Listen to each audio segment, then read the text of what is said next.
高龄96岁的英国女王伊丽莎白二世在前阵子9月初的时候过世了，世界各大报纸都发讣文哀悼，英国更是举国哀悼，许多的民众排队10几个小时，只为了到女王的灵柩旁跟她道别。到底为什么英国女王会受到这么多人的喜爱呢？今天就让我们一起来聊聊女王伊丽莎白二世的一生吧。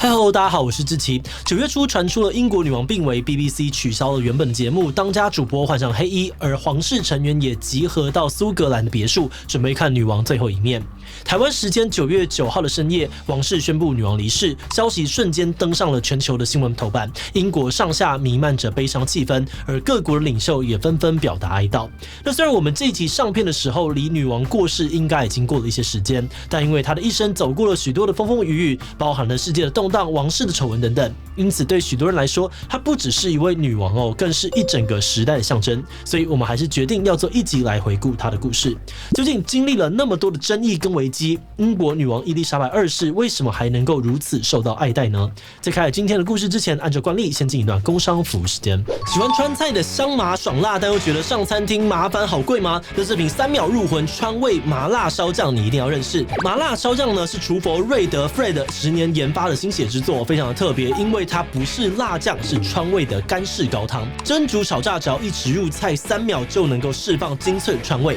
不论是干拌或是滚火锅，3秒就有香麻不死辣的美味。如果懒得处理，也能够轻松做个拌面或凉拌菜，搭配外送也 OK。沾水饺啊，配盐酥鸡，口味当场更升级。秘方来自四川老师傅的启发，以川菜经典的花椒、青花椒为基底，搭配小甜椒干，还有小茴香、八角、丁香等15种顶级中式药香。可以说呢，川味的灵魂都在这小小一罐里面了。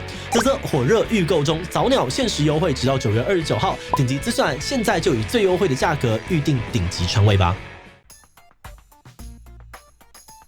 伊丽莎白二世会当上女王，其实完全是意料之外的事。她出生的时候并不是王储，王位的继承人是她的大伯爱德华八世。但在1936年，爱德华八世即位还不到1年，就宣布要娶离过2次婚的美国女子为妻，遭到了保守的英国王室反对。最后，爱德华八世干脆宣布退位，而王位呢也就落到了他的弟弟伊丽莎白的爸爸乔治6世头上。其实乔治6世超不想当国王哦，如果有看过电影《王者之声》，就知道深受口疾困扰的他压力有多大。而另外一个压力很大的，还有当时年仅10岁的伊丽莎白，突然间她就变成了王位的第一继承人，要肩负整个国家的未来。当时英国王室还不怎么受到欢迎，民众觉得他们不负责任，尤其爱德华八世的退位呢，更让王室的声势降到了低点。所以王室内部也认为必须要赶快重振民众对他们的信心。没有多久之后，2战爆发了，当许多的英国贵族都逃到加拿大等安全的殖民地避难，但王室一家却坚决留下来和人民共患难。而当时才18岁的伊丽莎白还到英国后勤部队服役，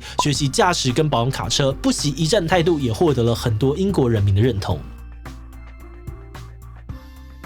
1952年，乔治6世肺癌过世，25岁的伊丽莎白二世即位，成为英国女王。有2000多万人挤在电视前面呢，观看她盛大的加冕典礼。但华丽典礼背后的英国还在面对战后的萧条，对外的影响力也逐渐的衰退。大英帝国解体，殖民地陆续要求独立。同时，英国民众也越来越质疑王室的存在。许多人认为传统的世袭王朝很过时，而且养王室呢也是一笔开销。以现代社会的运作来说，人们只需要民选官员，王室的存在根本可有可无。为了王室的存续，女王不遗余力地协助各种外交事务，频繁地出访各个友邦。同时，她也接任了大英国协元首，这是由前英国殖民地组成的组织。女王作为象征性的元首，也多次出访会员国，努力团结这些国家。此外，女王也大刀阔斧地改革王室推动了白金汉宫现代化，开始走亲民路线，将王室生活的细节分享给大众，更开放城堡让大众参观。虽然保守派觉得这会破坏王室的神秘感，但却成功的拉近了王室和英国民众的距离。那针对金钱的部分呢，王室的投资收益也开始和平民一样要缴税，修复城堡啊，办婚礼，后来也都是自掏腰包。不过，即使女王这么努力一连串的王室丑闻仍旧让王室面临了危机。自女王登基以来，对王室的质疑就不曾间断，而最有名的就是戴安娜王妃事件。先是查尔斯王子出轨和深受民众喜爱的戴安娜王妃离婚之后，戴安娜又因为车祸过世，当时许多人都很难过，但女王却没有马上出面表达哀悼，让许多民众难过又生气，批评她冷漠无情。其实不对大众表露太多自己的情感是王室的传统，但在民意声浪之下，女王后来还是打破惯例，公开在电视上以女王与祖母的双重身份表达她也同样难受，也表示王室会改变不合时宜的传统，更积极的和大众沟通。近几年，女王的亲儿子安德鲁传出了涉嫌性侵未成年少女的丑闻之后，女王就明确的表示对儿子非常失望，而王室也收回了安德鲁所有的头衔。另外，闹得沸沸扬扬的还有哈利王子跟他的太太梅根，爆出王室有种族歧视的问题。梅根表示女王对她非常的好，但却有其他的王室成员议论她和哈利的孩子肤色会有多黑，是造成他们决定离开王室的原因之一。而在这一次的事件当中呢，王室也第一时间发声明，表示会认真处理这些问题。据说女王非常重视梅根的指控，更指派了专人负责相关的对策。可以看出，每当王室发生了公关危机，女王都会积极的处理，努力的维护王室的名声。那虽然这些作为未必能够完全的平息外界对于王室的质疑，但女王本人的声望却似乎都不太受到影响，这又是为什么呢？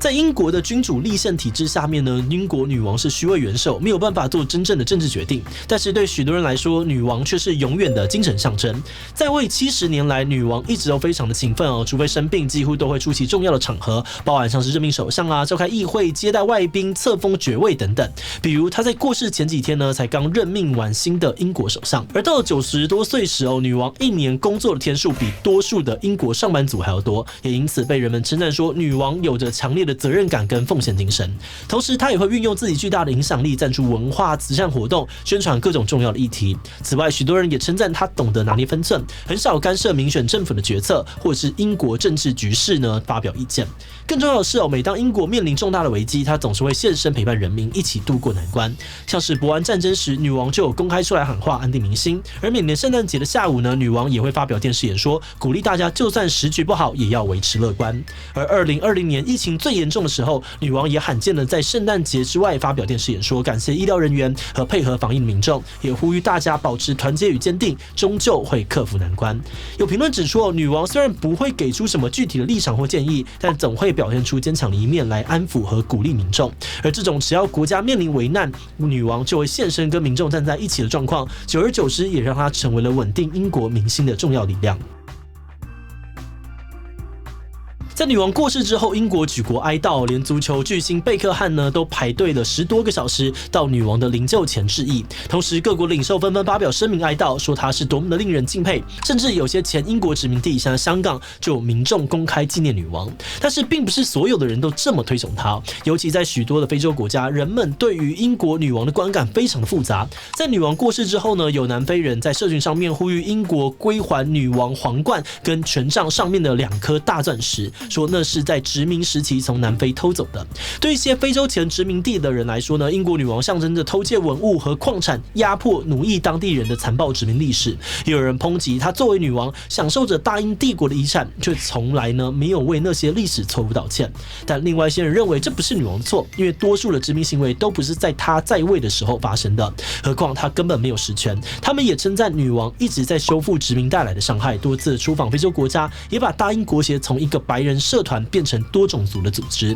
那现在呢，这些原本落在女王肩上的殖民债，还有对内安定民心、经营王室招牌的所有工作，也都会由儿子查尔斯3世来继承。他会延续女王作风，还是给出不同的答案，还有待我们持续的观察。在英国女王刚过世的时候，我们想了很久，到底要怎么介绍这位人物包含了台湾在内，现在大多数国家的人都很喜欢这位明明贵为女王，却亲切又可爱的奶奶，也觉得她是英国的一种文化象征。而对于多数英国人来讲呢，她更代表了一种稳定温暖的力量，甚至在许多前英国殖民地，她可能还象征着一段令人怀念的过往。但是在另一些前殖民地的人眼中，英国女王的角色则是跟残暴的殖民历史密不可分。在不同立场跟女王有着不同种关系的人眼中，她的存在代表着非常不同的意义。但相同的是，每个人所看到的都是她作为英国女王的她，却很少看到作为伊丽莎白的她自己。我们觉得，无论大家怎么看待英国女王这个角色，她能在70年来始终如一的带着沉重的王冠，权衡各种立场与自己的身份，努力的维护王室的招牌谨言慎行，就已经是一件非常不容易的事情了。好的，那最后呢，想问大家，你对于英国女王伊丽莎白2世的想法是什么呢？ A 觉得她很有责任感呢，也很有智慧，甚至比很多民选元首更好。B 觉得她懂得讨人喜欢，但是其实没有做什么真的了不起的事情。C 觉得英国女王就是殖民迫害的象征，一堆王室财产都是偷来的。D 没有特别的感想，好像都是别人家的事情啦。依其他留言分享吧。最后，如果你喜欢今天的影片，欢迎分享出去，让更多人知道英国女王的故事。此外呢，也可以点击这个地方看看哈利王子为什么想要脱离王室，以及各国王室制度的比较。那么今天的志祺七七就到这边告一段落，我们就明晚再见喽。